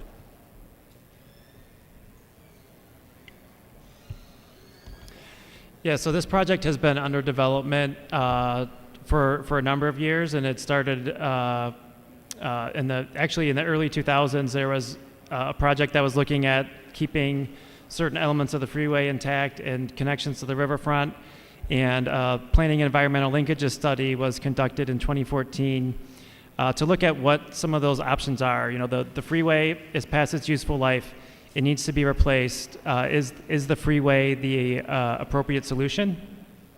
And a lot of work was done in looking at, it's the last mile in the city of Detroit. It's a road that traffic is dispersing to its final destinations. It's not a throughput roadway. About what type of roadway best serves the city, what type of roadway best serves the surrounding community. Does it need to be a freeway which only serves vehicles? And the feedback that we received was really that, having that opportunity to have a boulevard, a street that's active, a street that encourages people to walk, scoot, take transit, or use other ways to move around, but also accommodates the passenger vehicle is the street that is preferred. And worked through several different alternatives in terms of what that looks like, and ended up with the boulevard that's on the west side was the preferred alternative. And so, we've been through a process to look at that. It's one that can really serve the people of Detroit better than the freeway that exists today. So y'all did the studies. Who did y'all talk to? Because y'all never did the community engagement. So you didn't come to the community and get what we think should be there or how we feel. Y'all just came with plans and said this is what y'all want. Y'all haven't engaged our community and see if this is a good fit for the community. So when do these plans start happening? When do y'all be engaged? Because you're saying y'all have been doing this for over a year or two. So when do the community actually get engaged and be a part of this? One of the things in your question that you brought forward was this was poor, reaching out to folks. And I too would like to see more diversity in our meetings. And so MDOT is historically a transportation. We know how to, fix roads and build roads and bridges. And so we have put together a request for a proposal to hire a communications marketing person to help us do that.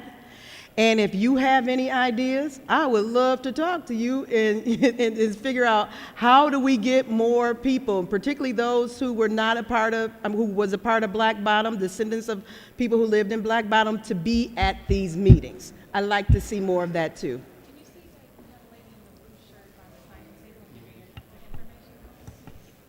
Okay, I do want to say one more time, please be mindful when they're answering the questions with the talking in the back. I know you want to talk about the project boards, but we want to make sure that people can hear it when the answer is being said.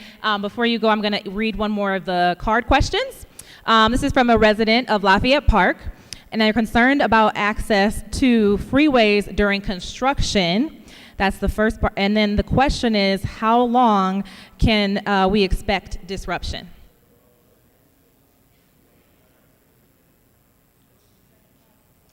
So the question is, how long can we expect disruption from the construction of the project?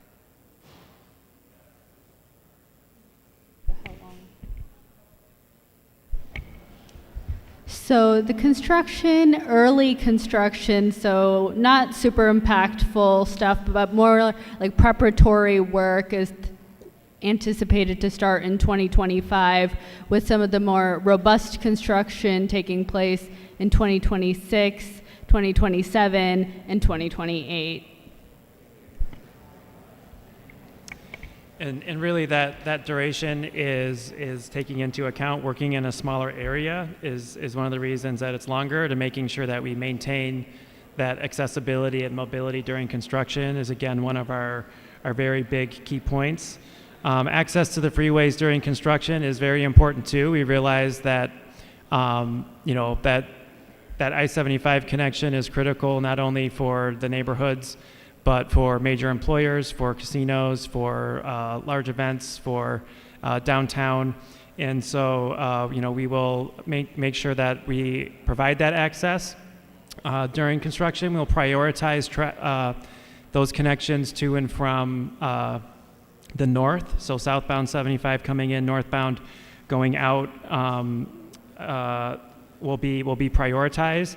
But that is something that we will work with once we contract with our progressive design build team, that we will get into more details on and be able to share at future meetings more details on what that looks like and get more feedback on that to make sure that we're able to accommodate those operations. Can I be heard?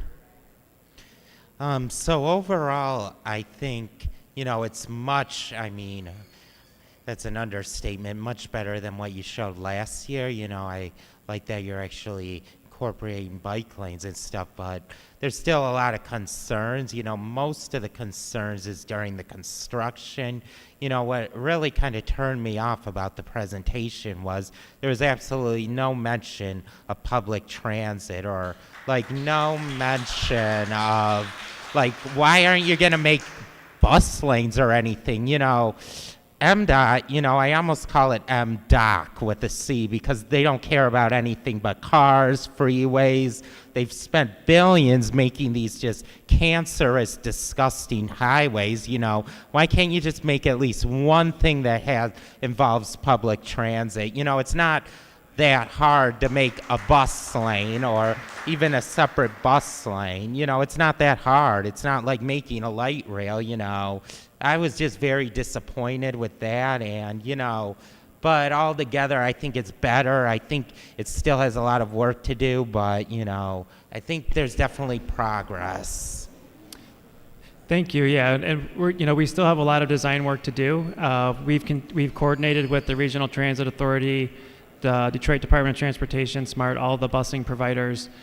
There's no initial look at changing their services in the immediate future, but what we are making sure is that our design is future-proofed, and that we have a space within the corridor to add more bus stations, more robust transit facilities in the future, even if they're not put in day one. So that's one of the beauties of the boulevard, is that it's something that the city can grow around, and it will continue to adapt with the city as the city continues to grow around it. Well, bus lanes would be the best. Okay, I'm going to ask a card question before the next person. Sorry. So please consider some roundabouts. They are safer and reduce traffic backups and better for the environment. These are going in everywhere. They also give a Grand Avenue feel and bring prominence, like in Paris and London. Were roundabouts ruled out? If so, why? And what is the proposed speed limit? So the first question is, were roundabouts ruled out? And if so, why? Roundabouts were looked at a little bit early, but were not considered favorable to a traditional intersection, kind of that urban crossing of the roadway, and that roundabouts are kind of that yield condition for vehicles. Some of the roundabouts out in the suburbs have added like pedestrian actuated signals. So the vision for the corridor is that there's a lot of pedestrian activity that's going to be going on, and roundabouts aren't ideal for that type of scenario. So they weren't really looked at very heavily as a result. And was there another part? What's the speed limit on the yes. boulevard? The speed limit, and we've done some work on that as well. It was looking in the environmental assessment phase. Coming out of that, we were looking at a 35 mile an hour speed limit for the boulevard. We did some additional study and looking at that, and 30 miles an hour would be the posted speed limit. It doesn't really change the travel times at all, and that's a speed that's much safer and much more calm for traffic in the area. My name is Beverly Kendall Walker, and my dad was born in Detroit in 1926. My mom came here from Mississippi in 1941 before the war in pursuit of better life. My grandparents came north. Tonight, when I came here, I've been following this project since 2012, when it was just a concept amongst some of us Greenway that's sprouted up across the city. I'm part of the County Creek Greenway. The idea was to have connectivity for bikers who wanted to get down to the river. It wasn't anything about reconnecting the community. Black Bottom was not even thought of in this concept. Not even. It has become recently romanticized that, yeah, we want to reconnect the damage that was done to the black families, such as my family. My grandparents lived at 2221 Du Bois, right across from Miller High School. My mother and father met each other on Sherman, which is right down the street here.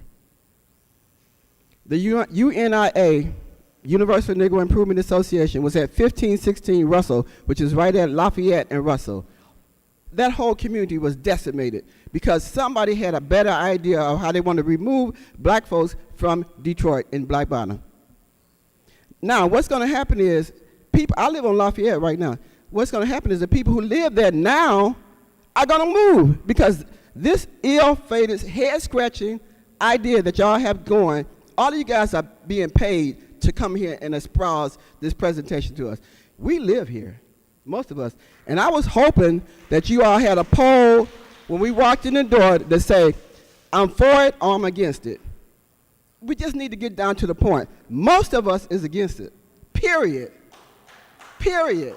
Because you're going to impact us tremendously. The people who live in this neighborhood is never going to be the same. You're never going to reconnect, ever. It's not going to happen. So why don't you just repair the bridges? There's not been any flooding on 375. They talking about the storm water, this and that. Whoever built it, they did a good job on 375. It is part of a highway system that needs to remain. Bikers, y'all find another way to get down to the river. We are motorists. This is the motor city. This is the motor city. So I would hope this project gets seriously, like Governor Whitmer initially had put it on the back burner. I don't know why she brought it back, but you have not engaged real people in this community, black or white. You've been putting sticky notes up and doing this. Listening meetings don't do it. It's not doing it. So really, this is a hard no for me, and I know it is a hard no for a lot of other people.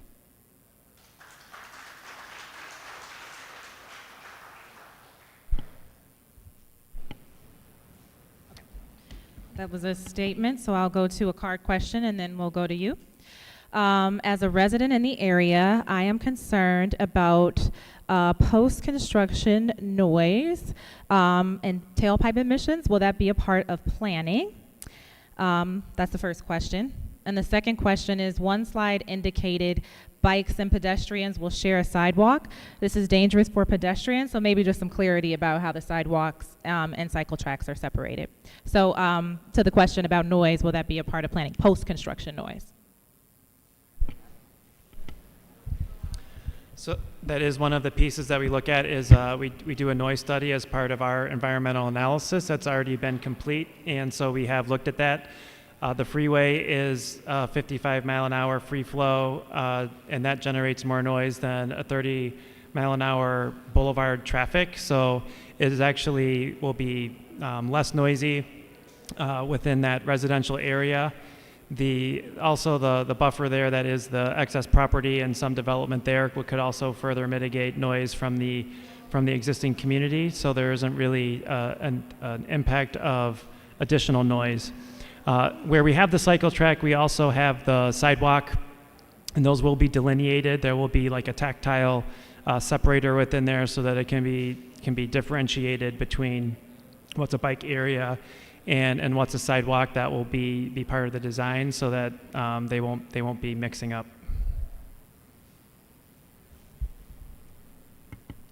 Hi, I'm Bernadette Doré. I've lived in the Lafayette Park neighborhood for over 30 years. I have to say, I certainly echo the sentiments of the woman who spoke last when she said that she felt very disappointed by this project, the way it's been characterized. We don't feel disconnected. We don't need you to come and reconnect us.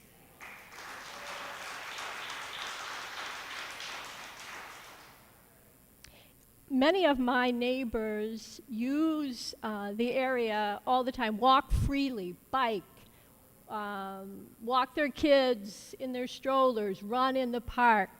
We've done that for years, and we feel very safe and very happy to do that. But when we look at your plan and what even your new changes, which I am happy to see, there is more mobility. But honestly, for a year, this is what Detroiters have been specifically asking for. On your own website from August of last year, there are 18 responses that you notated that people said, right? And most of those questions, the overwhelming majority of those questions has to do with public safety, pedestrian safety, mobility issues. And now you're coming and you're saying, well, you know, we're going to put in a bike path and we're going to let people park and so forth. You're not doing enough, and you're not using what already exists to protect Detroiters. We have a plan for safe streets in our city. We have a 100-page document developed by the city of Detroit. It's called the Detroit Streets for People Plan, right? I would like tonight to know that you're actually going to incorporate that plan in what you're doing here. That's my question, right? I want to know that you're aware of this document and that you're going to tell us tonight, you're going to go on record and you're going to say to us, we're going to use that plan. I mean, we use a number of documents that help inform our design. Streets for People is a city plan that we do use. Does it govern everything? No, it doesn't address the highway design at all. So we have MDOT design guides and other design guides that we use as well. But yes, Streets for People is certainly one of the tools that we use.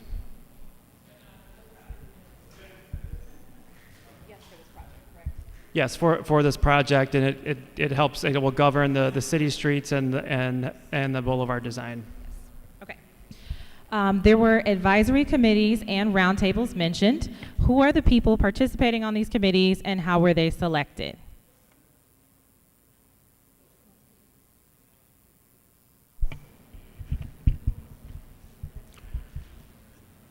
For the LAC, it's a combination of the earlier effort, I think from 2017, 2018.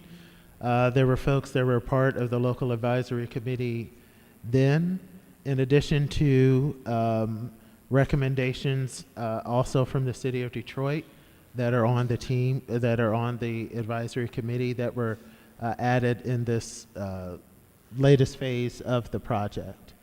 I think, I'm just making sure I'm answering all of the question. I'm sorry? The other part of the question was about the roundtable and how they were selected. Did you answer that part? Yeah, I'm not sure if Adina's still here. So we can, if whoever submitted that question, raise your hand and we can get a response to you from Kresge about their process to select the stakeholders that are on the Reparative Roundtable, because I think that Adina is not here anymore. But we can also provide you a list of who those people are, for sure. Yeah, I do want to say that after this last young lady in line, we're going to have to cut the line off. We're already over time and we have to be mindful of the venue and breakdown. Okay. Bradley, just a little bit on the roundtable. I can tell you that in terms of how it came about, it was an outgrowth of a delegation that went to Reconnecting City Summit in St. Paul, Minnesota from Detroit, and the need to, and just realizing the need to begin to talk about and understand the issues as it relates to the examples as it relates to I-375. But as Bradley mentioned, we can get more information from Kresge and Adina Hill. Hi there. I've been a resident of Lafayette Park for 23 years, and I've been in Detroit since 1977.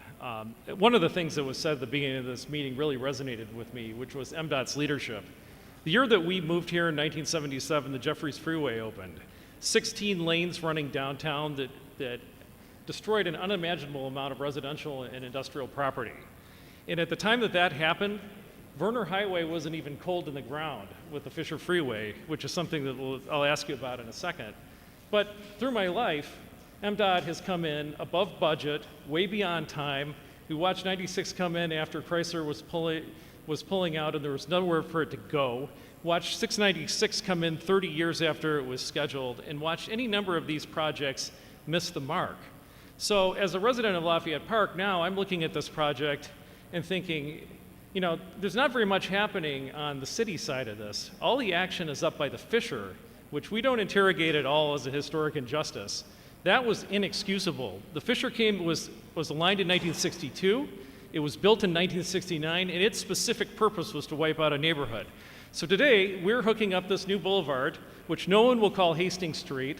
You just call it the new road, or 375, to this freeway, which has no business being downtown. So the question that I have for MDOT, and this should be a fairly simple question, is how much money are you spending on the intersection to make it truck-friendly for people who are not stopping downtown or in the city, versus how much you're spending at the city side of this? Even as a proportion, is it 4-to-1? Yeah, I guess that would be tough to have like a direct breakout because, you know, the interchange is the most expensive part of the project over the boulevard. It's, you know, probably 3/4 of the cost of the project. But that's not all just for the freeway traffic. It's how it interfaces. It's also the city streets because of the removal of the connector and building the Montcalm extension and the new local connector roadway. So really that's, you know, it is removing that infrastructure and creating a whole lot of city fabric and city infrastructure within that area. So I would have to kind of break that out. So just as a quick follow-up, so the entire purpose of that is driven though by the need to have trucks exit from the left lane of 75 South onto the Fisher, right? No. No? No, it is much safer to have, you know, that is always one of MDOT's goals is to have safe infrastructure, and we want to keep through traffic on the left, exiting traffic on the right. But it's not, this project isn't driven in cost by those commercial operations. Certainly we recognize we need to maintain operations for certain stakeholders for Eastern Market, but it's not driving the interchange. Okay, thank you.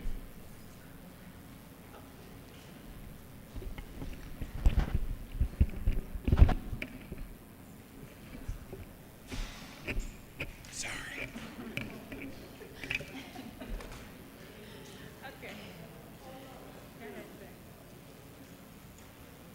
Hi, good evening. I just wanted to reiterate a few of the things that have been previously said, but in general, in my involvement with these meetings and conversations with a lot of my neighbors recently, the overwhelming opinion has been this design is very bad for our neighborhoods and is absolutely disconnecting our businesses and our decades-long established way of life and movement in this area.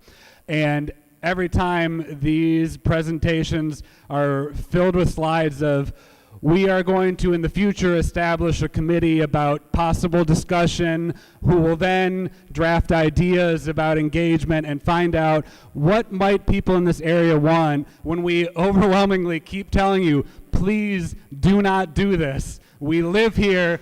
This is very bad for our neighborhoods. This is not reconnecting us. This is not helping us. Please do not do this. And the horrible irony of this is this whole plan is rooted in this restorative or reconnective idea that we did something horrible to a Detroit community back in the 60s, and now we're trying again, and the community is saying, please, this will be horrible for us. And we keep hearing, hey, we'll have you on a committee about what kind of placard to put up in the green space. It's disingenuous, it's insulting, and it's just heartbreaking to hear as someone who loves this neighborhood, lives in it, and invests in it, and enjoys the way it works now. Thank you for your time. Real quick, to address that, I think there is a lot of challenges in the project because of the complexities and the different elements and layers to it. But at the heart of it is, and it has been, a transportation and finding ways to move people, not just in cars, but looking at other opportunities as well within this area. But there's these other opportunities are there to address that history and to, and we want to make sure that we are able to capture those as well. So as just part of our ongoing work is not only that transportation piece, but those restorative, reparative elements, and through our work, the end result will be that they will all work together in a way that serves the community.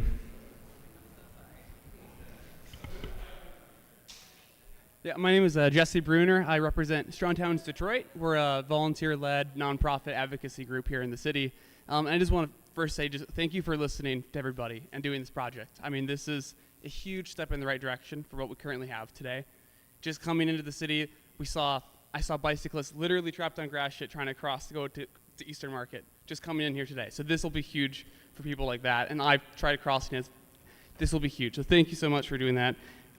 Please listen to everyone else. Keep doing what you're doing, because there's a lot of really good comments that everyone's been saying to continue to incorporate into that. But I do just want to appreciate you guys for listening and making changes. And my question, though, comes down to just, you haven't gone into the details about the lighting and the intersections.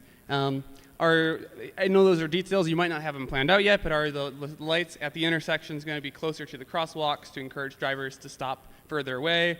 Is there any talk about giving pedestrians lead time to enter the intersection so that way they're visible? Anything like that? Yeah, thank you. Appreciate that. And certainly, yeah, that is something that we'll get into more as we as we refine the design, is exactly how those intersections lay out. But if we want to make sure that we're safe, that we're minimizing those conflicts between the vehicular and pedestrians and biking users. Yeah, hi. I just wanted to say thank you as well for taking the feedback that you've received so far, and just to kind of communicate clearly that everyone that I've talked to about this is of the opinion that we're moving very much in the right direction. So I think the general thesis of the first round of feedback is very clear, that it was received, slower traffic, shorter crossings, something that's more walkable, bikeable. Clearly you're moving in the right direction. So I wanted to ask a little bit about the process. Is there any particular feedback or mode of feedback or conversations that you've had that were particularly impactful for you that led you to move in that direction? Yeah, really, it was feedback that we heard on all levels, and we were in a tough spot with the data that we had in terms of how we would move people and kind of balance what is what is needed for vehiculars versus pedestrian types of operations, and we were able to collect new data and kind of reassess that. And so we're just pleased that it's in line with the feedback that we heard, and that we're able to come back and address that in a really meaningful way. And I'm going to add this observation. And I thank you and the gentleman before you for your courage to make the comment that you made. And understanding and acknowledging the people in the room who do not want this road to be changed, and who are absolutely against it. And I hear you, I think we all hear you very loud and clear. But I am also just wanted to bring this forward because we had a local advisory council meeting, and the people who are opposing the project, some of them sit on that committee, and they were very strong and vocal about their opposition to it. And it was a young woman who sat at my table who actually broke out in tears and said that from day one, she has been a part of this project and has worked very hard to give her input, and so have several of her neighbors. And so I understand that there's an organized effort, and you should do that, because what you do, the opposing team, makes us better. That's why you've got this redesign that you saw on the screen today. So I mean, it's effective. But I don't want anyone who also, who has said to us, we support this, we appreciate this, this works, this is a good idea, can you add this though, that your voice is not heard. We hear you too. And so I just wanted to just bring that forward. We hear both of you. Okay. Just to quickly add to that, I think for me it's wanting to be making sure that all of this is intentional, that it isn't a check on a box. You know, some of us, be it if we're from Detroit or not from Detroit, have histories that are very similar to a lot of folks that have spoken here this evening when it comes to migration and the patterns and coming up from the South and the like. I know that I've had my family that has participated in that way before my time, but nevertheless it did happen, or even back where I come from. Additionally, just, you know, change can be scary, and particularly in a project as with the complexity that this one has. And I think that it's necessary for us, and would encourage you all to keep encouraging us to make sure that we are intentional about what is to happen. Because there are businesses, and there are businesses, there's districts, there's communities that would need to be involved in this, and to understand and to let us understand the impacts, truly let us understand the impacts, but also the stories that go along with it too. It really does inform a framework. So I would just encourage you all to keep doing what you are doing, because as Leslie said, it does help us in the end, but principally being intentional. Thank you. Good evening. Thank you for the presentation. Just wanted to say a few things, some comments and questions, but if I can just finish and then I'll let you respond. I'm Melanie Markowitz. I'm a Detroit resident, urban planner, and historian, and I represent the interest of the historic Greektown district. I've served on the local advisory committee for 5 years, and have been to every meeting during that time, save one. It just seems to me as an urban planner that we're kind of doing this in the wrong order of operations. Usually just a basic urban planning tenet is you start out with a strategic plan, framework plan, and that framework plan really outlays, you know, a lot of the other things, including the public infrastructure that supports and informs the activities that are going to occur in that space. So it seems strange to me that the framework plan is not yet complete, but we got a roads design, when we don't know what we really want in this space when it comes to parks, sustainability, what type of development, the zoning. So that's disconcerting. So my question about this is, can MDOT pause on the design so that we can complete this framework plan so we're not building a road that isn't for us? Secondly, along this route, we have tons of residents. We also have property owners and lots of small businesses. Two of the most historic neighborhoods in Detroit, Greektown and Eastern Market, will be deeply affected by this. And those small businesses, it is unfair to ask for their support when you cannot tell them how that they are going to stay in business and sustain to actually see this project through, number one. Number two, if people do go out of business, those small businesses, multi-generational families in Greektown and Eastern Market will go someplace else. And what's going to replace them? Big box chains. We're going to lose the authenticity and culture of Detroit if we are not careful.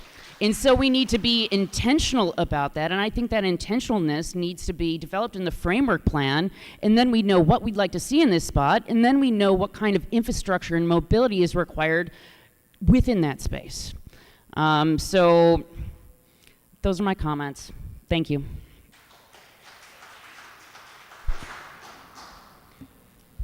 Hello, I'm a Elmwood Park resident since 2013, Detroit resident since 1980. And I just had some observations that I'm hearing from the crowd. I'm wondering if I can maybe pass them on from my lens. I think that for me, the problem is the 375 interchange. I take that Gratiot exit every single day. It is scary every single day. I agree that is a problem. I would love to see it redesigned. Does it have to be redesigned at the expense of getting rid of the sunken 375? I don't think so. I think we can have both. And I think that that's what the residents want. They want a safer intersection, a safer interchange, but not having to sacrifice the below ground traffic of the freeway that they have become accustomed to, that tourists have become accustomed to, that those who are visiting Greektown have become accustomed to. I would like to see if MDOT could come up with a plan that keeps it as a freeway. You know, I'm sure there's a lot of smart people who work there who could come up with a design that fixes that interchange and keeps the freeway. Maybe narrows the freeway to 2 lanes instead of 3 or something. I'm sure there's some way to incorporate it in a way that I think that's what the residents want. They want to keep the freeway, and that's what they're saying. They're not saying we hate the whole design. They're not saying we don't want walkability. I would love to see Gratiot more walkable. I would love to see a light rail on Gratiot. But we want to see these improvements, but why does it have to come at the expense of the freeway? The other thing is a quick comment about the sound. You can't determine freeway sound and Detroit Boulevard sound by some form in a book or table, because when people are on the ground, they cruise, they play their music, they have their loud engines. When they are under the ground in the freeway, their windows are closed and they are quiet. So I think any of us who are worried about the sound, it's because of the cruisers, and that's just Detroit style. We're not going to lose that. And then the last thing that I wanted to mention was just if this project at all, this has not been mentioned, I have not heard this, but can we work towards some sort of sustainability? I think a lot of this construction mitigation is so worrisome to people because they're like, oh, we're going to be stuck for 3 years with horrible traffic, and then a year later it's going to be potholes, and then a year later it's going to be redone again, and then it's going to be more asphalt, and it's going to be closed in all the lanes. Can we look into new materials? Can we look into new techniques? Can we look into putting in heated sidewalks like they have in Holland? Can we look into thermal, properties that can melt ice better? Can we make it safer and last for a long time so that if we do have to do a huge construction project, this is it. We don't have to do it again in 2 or 3 years. That's just, and then also with sustainability, filling in the freeway and all that stuff. Are we recycling this material? Just things like that to think about. I would like to see this project really be on the edge of that, of the future.